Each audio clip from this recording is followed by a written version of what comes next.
Une émission, cette émission est produite sur la chaîne nationale CATV. Le ministre de Sport et d'Éducation physique a blâmé les fédérations camerounaises concernant les problèmes.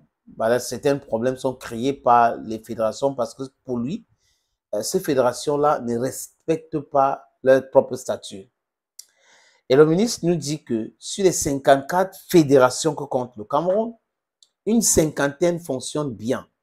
Donc, vous comprenez que c'est quelque chose comme 4 ou 3 fédérations qui ne fonctionnent pas bien, donc qui ne respectent pas leur statut.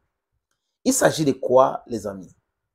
Comprendre ces choses, l'importance des fédérations, le budget de certaines fédérations, parce que c'est important de le dire et de le savoir, que les fédérations, oui, ils ont les mêmes autorisations, mais ils ne valent pas la même chose, le même poids. Je parle en termes d'argent. Quand on parle de football, c'est beaucoup d'argent. On parle d'autres sports comme volleyball, comme golf, c'est beaucoup, beaucoup d'argent. Et le rugby aujourd'hui est prisé dans le monde, c'est beaucoup d'argent. Les autres fédérations, c'est les fédérations qu'il faut respecter, mais we don't have the same intensity in the publicity, cameras and all that with those federations. C'est la vérité. Donc, sur les 54 fédérations que compte le Cameroun, les amis, on peut compter juste 4 ou 5 fédérations qui sont des fédérations en vogue, qui sont des fédérations qui produisent de l'argent, qui sont des fédérations qui tirent vers eux les caméras du monde entier. Donc, certains fonctionnaires adorent ces caméras-là. Ils adorent être présents là où les caméras sont pour se filmer et autres, parce que là, ils utilisent ça pour leur carrière politique, leur carrière. Donc, c'est des carriéristes pour certains, les amis. Ils sont en veste. Vous savez qui je suis? Je suis l'inspecteur général du ministère des temps. Je suis l'inspecteur général. Je suis le ministre m'a envoyé ici. Hein, vous devrez respecter. Il n'y a pas. Voilà ce que les gens aiment, le spectacle. Parce qu'ils pensent dans le spectacle, on peut les nommer ministres. Mais seulement si on regarde des choses qu'ils ont déjà fait. Au Lembe, on peut patatras, les amis. On comprend directement ce qui anime certains de ce genre-là. Ces fonctionnaires sont animés par toute autre chose. Je vous propose dans la lecture des déclarations de Narcisse Moelle-Kombe, ministre des Sports et de l'Éducation physique. Qu'est-ce qu'il dit, Narcisse Moelle-Kombe? Nous avons 54 fédérations sportives. Sur ces 54 fédérations, une bonne cinquantaine fonctionnent en harmonie avec leur statut. Parce qu'il faut bien noter que les problèmes viennent souvent de ces fédérations sportives du non-respect ou de la violation des thèmes de statut. Quand c'est lui qui parle comme ça, les amis, vous comprenez que vraiment, we're just out of topic in Cameroon. Donc, c'est le ministre des Sports qui dit des choses comme ça. D'accord. Les amis, on va aller pas à pas.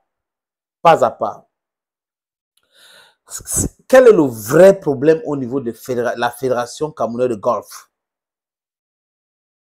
Monsieur le ministre, si j'avais l'opportunité de vous interviewer, je devais vous poser la question, c'est-à-dire que des questions ciblées, pas des généralités. Qu'est-ce qui se passe au niveau de la Fédération de golf? Quelle est l'implication du ministère des Sports et de l'Éducation physique? Pourquoi le président de la fédération et son staff et le COMEX est mis en difficulté? C'est la question qu'il faut poser au ministre. Quand on finit de lui poser cette question, dernièrement, au niveau du rugby, le Cameroun a été suspendu dans toutes les compétitions organisées par le Rugby Africa. Pourquoi? Parce que dans les correspondants, ils ont parlé de la politique qui s'est mise de leur activité de rugby et l'élection de cette fédération.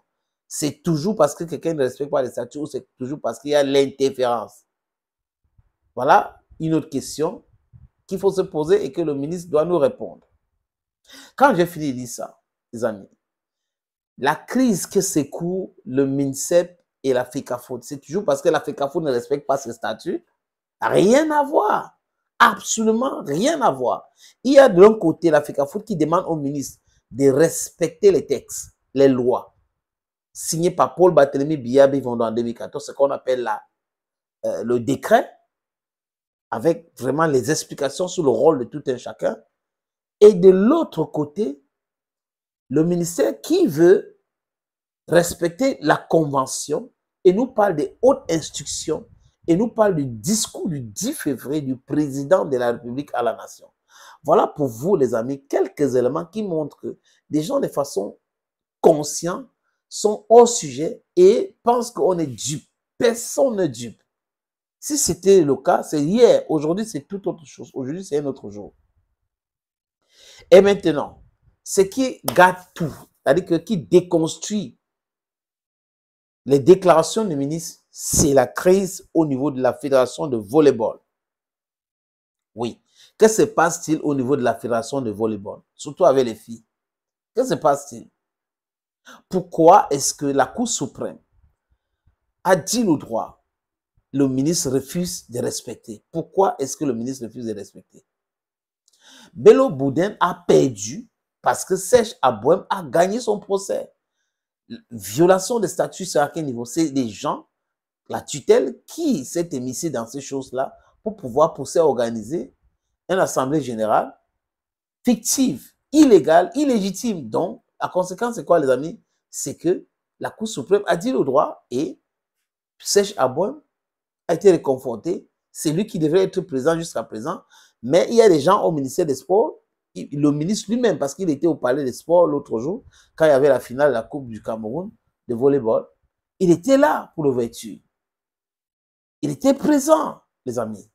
Alors que même le ministère des Finances lui avait envoyé une correspondance pour lui dire, monsieur, on ne peut pas créer une ligne budgétaire par rapport parce que la justice a dit ceci, donc on ne peut pas travailler avec monsieur Bello, c'est pas possible. Donc, Serge Abouem reste le seul interlocuteur. Si on ne part pas en regardant ce document, c'est le seul, parce que si on refuse de créer une ligne budgétaire pour la fédération de volleyball gérée par Bello Boudin, ça veut dire qu'il y a déjà une ligne budgétaire que Serge Abouem gère. Et c'est lui le président légal de la FECA Volley. Il y a quoi de statut là-dedans? Il faut lui poser des vraies questions.